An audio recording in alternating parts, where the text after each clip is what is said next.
Hey guys, Youngblood with you, and what we're doing right now is taking our first look at the Rsi Mantis.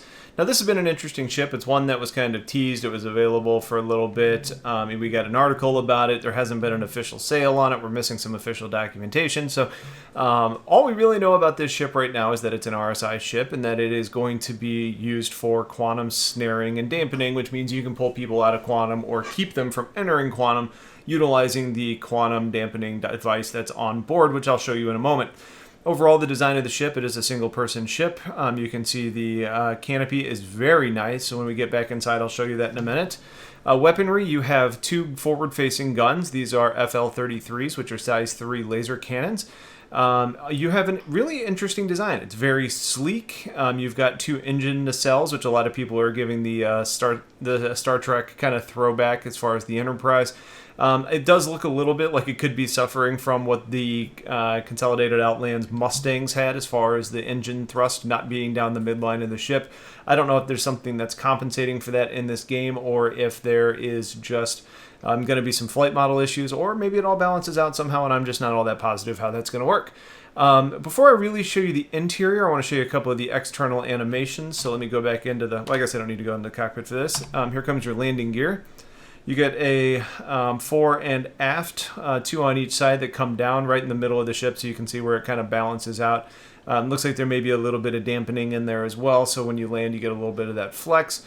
And then when we put that up, there is one other thing we want to show you, that being kind of the heart and soul of the ship, being the quantum dampener and snare. In order to activate that, we're going to go ahead and come here and turn it on. You can see that it opens up and you get the spinning starting. It's nice and slow right now because I'm not actually, while it's activated, I'm not charging it. It's much like an EMP in a way. You can also see from the underside there is the same kind of area. So I'm going to go back inside and close or turn it off. Go back to the outside and you can see how it kind of folds up and ends up getting concealed. Although we had a little bit of clipping there for a moment. So inside the ship, as I mentioned, visibility in the cockpit is frankly amazing. You do have a couple of these struts here, you know, so it is RSI aesthetic. That being said, you don't have any really coming down like columns getting in your way, so your visibility is incredible. Also in here on your heads-up display, you've got the GSAF, which I'll show you in a second. That's actually going to be your charge for your quantum stuff. You've got your thrust. Everything is very bright and clean on this new user interface. Speaking of that, let's go ahead and come in and show you the components that are on board this ship. Let's go power and items. So power plant, you have a Regulus. Bracer is going to be your cooler. You have two of those. This Rsi QED is going to be your quantum effect device. You have two FL-33 missiles. All stop, you have two of those for your shields, which are pretty strong military grade shields, which is good. Beacon, ping, just kind of baseline types of quantum and jump engines on board. And then you have your maneuvering thrusters. Now, as far as the real weaponry on this ship, let me level this out. I didn't do my interaction mode the right way. Okay. As far as the weaponry we have on this ship, we have, again, the two FL-33s. They are laser cannons. And then as far as missiles are concerned, you do have two Dominators and two Ignites. So you have an EM and a heat signature, which is good. You have a little bit of variety once we have the ability to really set priority on these. In here, you're going to notice that by default, the quantum drive is off. You can turn it on over here if you want to. Whoop, wrong way to do that. And it'll, again, open up on the rear and start charging. The other thing I wanted to show you was if it is off and you try and charge it, which is your weapon 2 grouping, you're going to get that notification towards the top of your HUD saying the quantum snare is offline. So as opposed to being able to turn it on from there, the other place that you can do it is coming over to the panel and hitting it on the switch. Again, that opens up the exterior. This time when you actually go to charge it up by hitting weapon group 2, you're going to see that it says that it's charging, and you get a kind of a status bar that increases as you go. As that increases, you kind of get the lightning effects like we've seen on other ships that have EMPs. You get kind of the red strikes, you get the glow that comes out here, and you get more and more of this effect as you actually are getting towards a full charge. So we're going to give this just a moment. One thing that's nice is on the HUD in the upper left-hand corner, you can actually see that it's spinning on your ship status. I'm assuming that's going to be helpful for when you're out in the open and you see one of these and you target them. Hopefully you get kind of that visibility. So the quantum snare is showing as ready. So we're going to go ahead and fire it off. Again, you get the bigger EMP blast, and then it kind of dissipates as it goes out there. Again, it showed you that it was actually initiated, which is good to go. The other thing that's on here that you actually have available to you is you get the... Oh, well, it's cooling off right now. Is the quantum dampening. And I don't know if you saw this, but it said quantum enforcement was in place on that notification, which means that you're starting to keep people in place. You're preventing the ability for them to jump until they get a certain distance from you. I don't know what that distance is today, so it's really kind of hard to say. That being said, you do have some options. So while this is actually charging back up, let's go ahead and take a look at the interior of the ship. It is pretty small, so there's not a lot to showcase here. That being said, it's nice, it's clean, it's small, and it's kind of a little bit homey.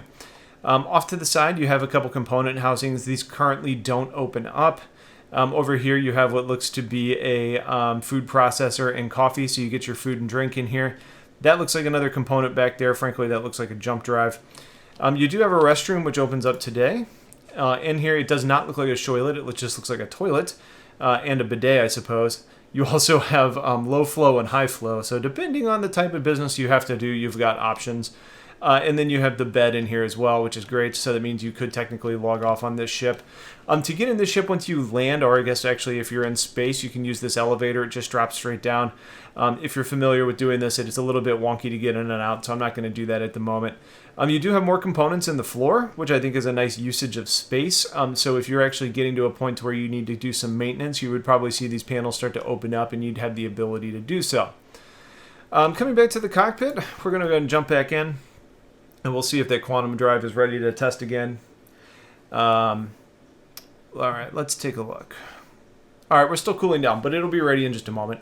As far as the overall flight is concerned on this ship, it's pretty good. It's not the fastest ship around. Acceleration is okay. That being said, it maneuvers relatively well. As far as the handling, it's basically like you would expect. So it feels like some of those retro thrusters are actually pretty impressive. The other thing here I wanted to show you is going to be the quantum dampening effect. Again, we're already online, so you can see that I'm not actually charging to use the snare, but there is a Q dampener activate. So we're going to go ahead and do that. You see on the HUD, it shows that the dampener is activated. When we go back to F4, your ship is very red and glowy and angry.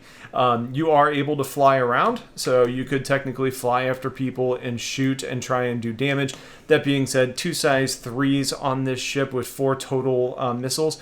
You're not necessarily going to be doing, the world's most damage overall on this ship. So you're best to use this as part of an organization, especially if you're going to accidentally pull a boatload of people out of quantum. You could be really screwed. So yeah, there's your quick little Arena Commander overview on this ship. Well, I wanted to go ahead and get out into the universe and try and capture somebody and, use the snare and pull somebody out. That being said, it seems right now, at least in the current patch, you're not getting HUD indicators for anybody that's currently traveling in quantum. I heard some chatter that if somebody's in your party, you do get the ability to see them while they're traveling, but that obviously has some very limited utility because you're probably not interested in pulling somebody out that's in your party. We did set one up where I said I was going to be between Port Al-Azhar and Daymar.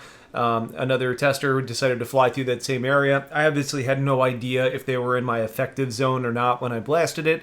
That being said, I will say that the very moment that I let it go in monitored space, I ended up getting a crime stat, even though I didn't snare anybody. Shortly after, we did see that Crusader Securities jumped in, and I have seen some other HUD indicators about things like quantum snare events taking place. So I don't know if Crusader Security was able to see that I triggered that and it created an event and then they came in. That may be an indicator of how things are going to go in the future.